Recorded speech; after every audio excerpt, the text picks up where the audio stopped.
Buenas tardes, ahora vamos a analizar el término de la Ilustración, que ya no recuerdo si es el 24 o es el 25, la Ilustración española.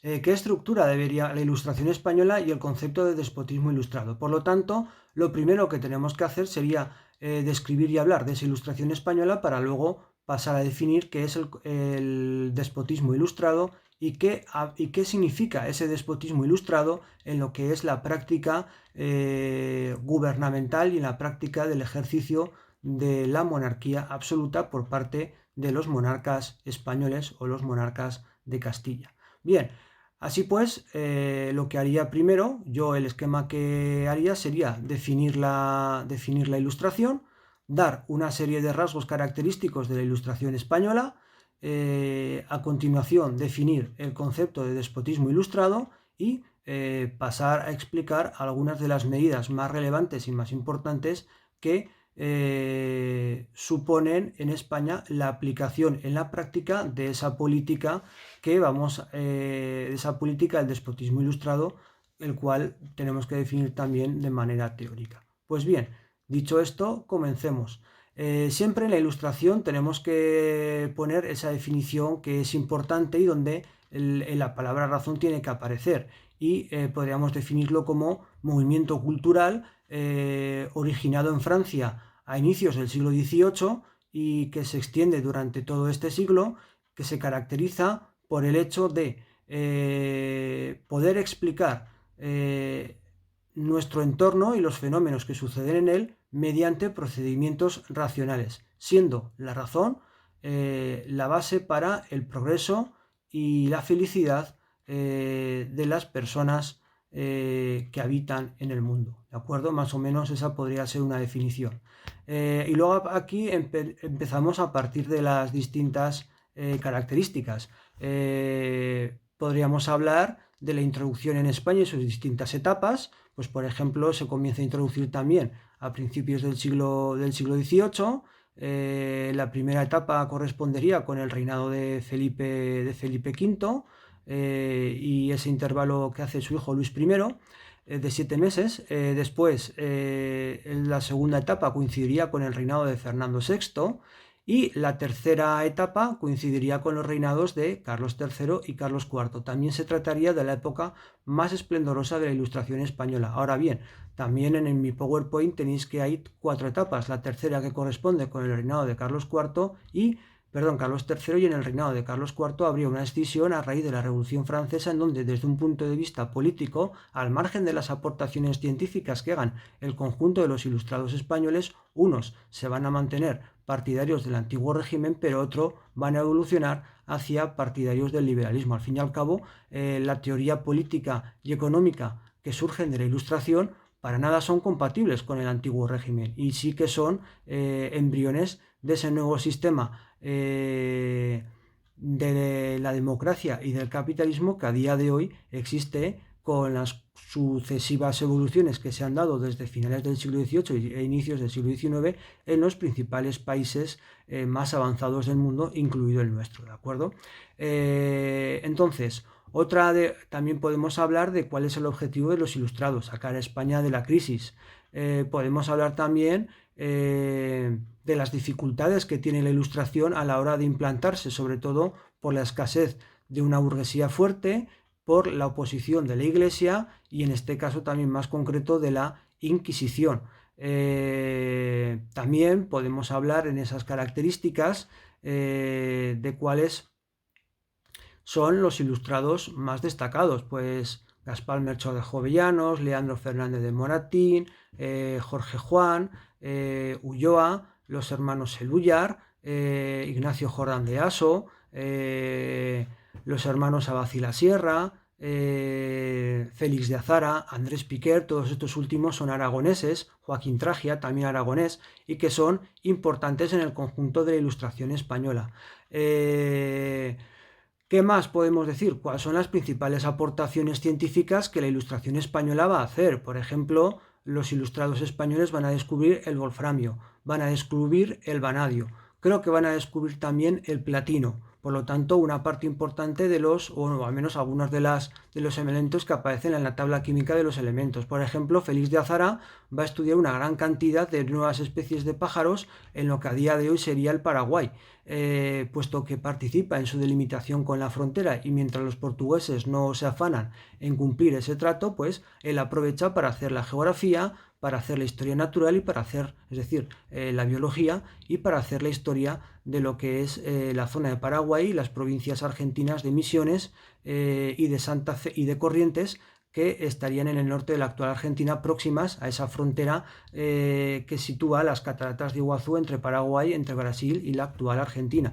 Y que, por ejemplo, los estudios de Félix de Azara son básicos para que después Charles Darwin en 1859 publique su teoría de las especies, puesto que Félix de Azara iba encaminado más o menos a esa línea de investigación que después culminará Darwin. También tenemos la difusión de las ideas de Newton, o la difusión también de las ideas del químico Lavoisier, o por ejemplo también España participa en la medición del gradiente del Ecuador con la expedición de Malaspina en 1769, de cuyas muestras que se recogieron todavía están a día de hoy en el CSIC, y algunas de ellas se siguen estudiando. Es más, en 2009 se hizo una expedición conmemorativa en donde uno de los descendientes de Malaspina, bueno, pues que es científico del CSIC, bueno, pues no participó. Pero bueno, eso ya entra de esa harina de otro costal, que no es de la ilustración propiamente dicha. Y también podemos hablar, bueno, pues de algunas otras características que os pueda poner el libro y que yo no haya dicho, pero más o menos calcular un espacio. Por lo tanto, mi consejo sería, una vez definida la ilustración, los principales hechos y rasgos que la caracterizan son bastantes, o mejor dicho, de los hechos y características propias de la Ilustración española, yo voy a destacar, bajo mi punto de vista, estas que son las que considero más importantes, y entonces ya podéis comenzar a ir diciendo, pues la primera tal, la segunda tal, la tercera cual, y la quinta es esta, y lo que sea, las que queráis, siempre teniendo en cuenta que tanto la Ilustración española como después la definición y su aplicación práctica del despotismo ilustrado no nos pueden sobrepasar en ningún caso las 25 líneas, ¿vale? Entonces, una vez explicado más o menos qué es la ilustración y qué principales características podemos abordar de ellos, yo, si fuera, por ejemplo, estudiante de ciencias, me centraría en esas aplicaciones científicas. Luego Ignacio Jordán de Aso hace un estudio de la flora española. Desde el punto de vista de las ciencias sociales, el aragonés Ignacio Jordán de Aso hace una historia de la política económica de Aragón, por lo tanto es un importante economista. Luego tenemos a Jovellanos, que va a hacer el estudio sobre la ley agraria, en donde se muestra partidario de una redistribución de la propiedad de la tierra. Luego también tenemos otros ilustrados que van a fomentar la industria, como Campomanes, etc. Otra de las características que podemos hablar de la ilustración son que se difunden fundamentalmente a través de las instituciones de las reales sociedades de amigos, de las reales sociedades económicas de amigos del país. Cada territorio va a tener una, y todavía a día de hoy son organismos que siguen existiendo. La Real Sociedad Económica de Amigos del País de Aragón es la matriz de la Caja de Ibercaja, que a día de hoy tiene formato de banco y sigue existiendo. La Real Sociedad Económica de Amigos del País de Aragón, como la que hay, como otras que hay en los distintos lugares de España. Esa sería una de las principales instituciones para la difusión. También podemos, yo creo que era esa importante, ¿no? La que se me dejaba característica. Y luego también otra serie de difusión, pues sería, si no recuerdo mal, las tertulias y las academias, pero ahora ya ahora no estoy seguro, tenía que haber mirado la chuleta y no lo he mirado. Y lo siguiente pues sería abordar cuál es la definición del despotismo ilustrado. El despotismo ilustrado es una política que se va a aplicar en una parte importante de las principales potencias europeas. Por ejemplo, ejemplos de déspotas ilustrados o de reyes ilustrados son Catalina II la Grande, José II de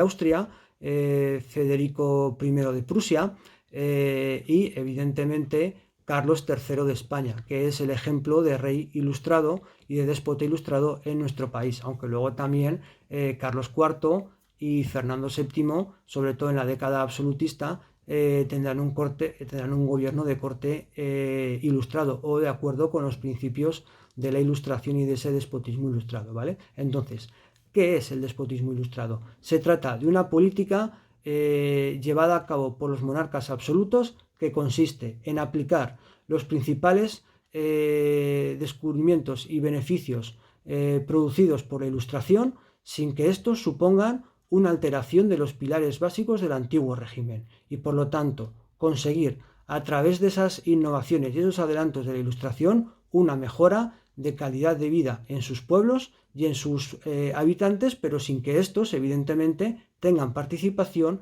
en esas decisiones por las cuales en un principio se mejora su calidad de vida, ¿de acuerdo? Vuelvo a repetir, sería aquella política enfocada a aplicar aquellas mejoras e innovaciones y teorías que vienen de la Ilustración para poder mejorar la vida de los habitantes de un determinado reino sin cambiar las estructuras básicas de la sociedad del antiguo régimen, ni la monarquía absoluta, ni la sociedad estamental, ni los privilegios estamentales. Y eso es lo que es el despotismo ilustrado. Entonces, ¿qué medidas responden en España a ese despotismo ilustrado más importante? Pues, por ejemplo, Carlos III deroga en 1783 la prohibición para la nobleza de hacer trabajos manuales. Así, la nobleza española puede ya hacer de manera clara lo que ya venía haciendo como el resto de noblezas de los principales países europeos, de involucrarse en las tareas industriales y en las tareas